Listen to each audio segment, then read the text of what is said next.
Hi friends, welcome back to Appu Deva channel. எல்லோரும் கோலம் போட ஆரம்பிச்சிட்டிங்களா?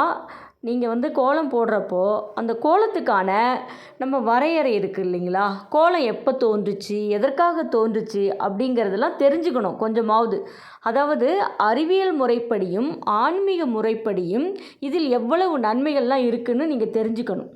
கோலம் என்பது புள்ளிகளை அடிப்படையாக கொண்டு அரிசி மாவு அல்லது பிற பொடிகளை வைத்து வாசலில் வண்ணங்களால் போடப்படும் ஒரு வடிவியல் அழகான கலை.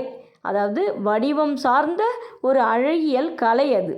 அந்த கலையை நம்ம கண்டிப்பாக ஒவ்வொரு நாளும் வீட்டில் இந்த மார்கழி மாதம் முழுவதும் அந்த கோலத்தை போடுறப்போ வீட்டில் மகாலட்சுமி வாசம் செய்வாள், மன நிம்மதி கிடைக்கும், செல்வம் பெருகும் அப்படிங்கிறதெல்லாம் பண்டைய கால வரலாறுங்க. இது மட்டும் கிடையாது. இது வெறும் அலங்காரம் மட்டும் அல்லாமல் கணிதம், துல்லியமாக கணிக்கிறது, தியானம் பண்ணுறது, பண்பாட்டு வெளிப்பாடு மற்றும் சுற்றுச்சூழல் சமநிலையை குறிக்கும் ஒரு கலை வடிவமாகும். இதை நீங்கள் கண்டிப்பாக தெரிஞ்சுக்கோங்க. கோலம் போடுறது சாதாரண விஷயம் கிடையாது. இவ்வளோ விஷயங்கள் இதில் அடங்கி இருக்குங்க.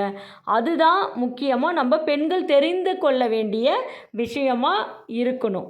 ஒரு விஷயத்தை செய்கிறோன்னா எல்லாரும் பண்ணுறாங்க, நம்மளும் பண்ணணும் அப்படிங்கிறதெல்லாம் நம்ம மைண்ட் செட்டில் வச்சுக்கக்கூடாது. கோலம் எதற்காக தோன்றியது, அதனால் என்ன நன்மைகள் அப்படிங்கிறதெல்லாம் நம்ம கண்டிப்பாக புரிஞ்சுக்கணும். Okay, bye, see you next video, bye bye.